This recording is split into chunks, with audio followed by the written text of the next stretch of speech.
Hey, what's up guys? Mike the Manic Geek here, and today is September 20th. I'm going to do something a little bit different with this video. You guys have seen me cover beer on the channel in the past, and it's normally been me sort of just sitting down and going over whatever. Well, this time I'm going to show you the lengths that I'm willing to go through to chase down that quintessential beer that you simply must have, if for no other reason than because the rest of the craft beer community is in such a tizzy over it. So I've taken it upon myself to wake up at 7:30 a.m. to take public transit all the way from Beaverton, Oregon out to northeast Alberta in northeast Portland to grab some beer. But first, breakfast.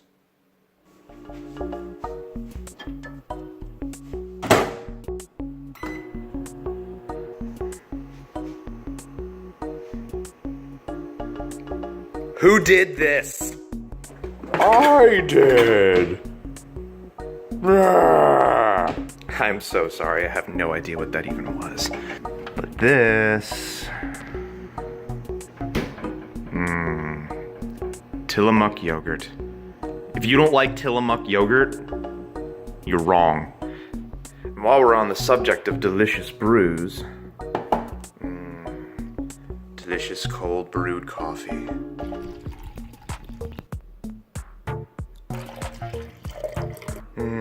Delicious balanced nutrition. Alright, now that I got breakfast going, I'm going to chow down, mess around with my mobile games for a bit, and then I will start the trek out to northeast Alberta. So, what beer is it that we're going to be chasing after today? Today, we're going to be going after a beer from Great Notion Brewing called Blueberry Muffin. This is an American wild ale that was brewed with blueberries, and, at least as the reviews and the description from the brewery would have you believe, this tastes basically like a blueberry muffin. It comes in at 5% alcohol by volume, and the fact that it's an American wild ale does mean that it has a tartness to it. There's only really been one or two other sour beers that I've had in my lifetime that could claim to have a flavor profile like that, and pretty positive they were both from the state of Florida. One of them being out of 610 Brewing, their Pumpkin CBGB.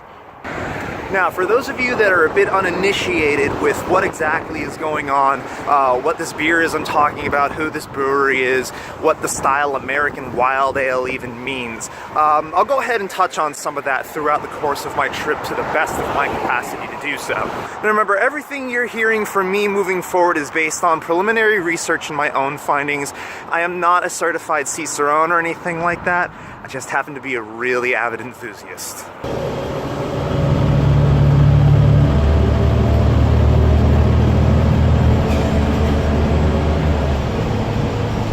So, what is meant by an American Wild Ale? Basically, an American Wild Ale is something that doesn't really fit the typical definition of what something like a Berliner Weiss or an Ode Bruin or a Flanders Red Ale would typically be, but it still utilizes something other than a typical beer yeast to complete the fermentation process. So this means you're using something like lactobacillus, which is a bacteria, or Brettanomyces.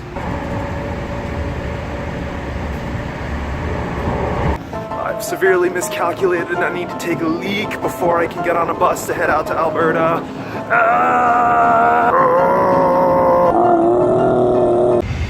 Well, I made it to the stop. Now let's see if the bus can actually get me there in enough time. Alright, so I managed to get on board my bus. We should be there roughly around 10:30 or so, which puts us about an hour and a half before Great Notion opens for the day. Let's hope that was enough time to actually get there to get my crowler allotments. Now, for those of you that are unversed with Great Notion Brewing, they're a relatively new brewery up here in the Northwest, based out of northeast Portland, Oregon. They've only been in operation since about 2016 or so, but they're already putting out some extremely hyped and sought-after beers. And I'll go ahead and leave a link down in the video's description for you guys to find out some more information about Great Notion. Light rail and Pioneer Square. And apparently next to Southwest Alder. Now, for those of you that are unfamiliar with the concept of a crowler, this is essentially a 32-ounce can of beer that's filled at first like a growler with beer from the tap. after the beer is put into the crowler, it basically goes onto a giant canner and it seals the top with a typical can lid, thus producing a giant can of beer. A lot of people that deal in transporting beers or trading beers back and forth with one another actually prefer using a crowler for something like this because it eliminates air exposure to the beer and it eliminates light exposure, which means the only variable that you're going to have to deal with in terms of storing the beer or even shipping it at this point is going to be temperature and pressure. Now, as for Blueberry Muffin itself, this beer is only being produced in a 250 growler allotment at a maximum of 2 crowlers per person, which means only the first 125 people in line will have access to this beer, assuming, of course, they're getting their full allotment of it. And frankly, if you're coming to this release and you're not getting the full allotment, I kind of feel like you're doing yourself a disservice. Now for the rest of the trek through downtown and up to Northeast.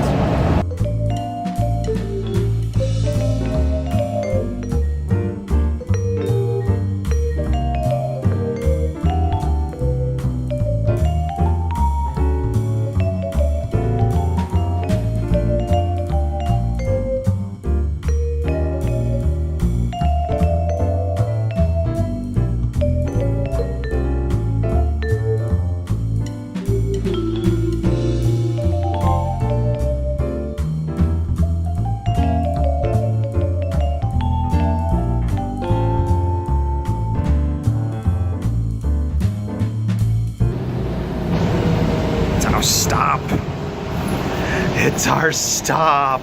All right, so we just got off at Northeast Alberta. Now we're beginning the quarter-mile walk down to Great Notion, and I'm really hoping it's not already a sea of people down there because the lines for this place tend to populate pretty quickly. You know, for being so close to the airport, this part of town's really pretty quiet. I mean, would you just look at it? I mean, just look at it. Would you? Would you just look at it? It's all quiet and shit. All right, guys, we've arrived. Let's see what the line looks like. A little confused. Oddly enough, I don't really see a line. Are you here for the crowlers as well? Is there anyone else here that you know of? Maybe the guy I'm not used to there not being a line already. I haven't been since they changed the entrance either, which is kind of odd. So guys, as it turns out, there just isn't really a line here at all yet. So kudos to getting here early, making sure that I get my allotment, and yeah, we'll see how the rest of it goes from here. So here's my spot in line. I like my odds.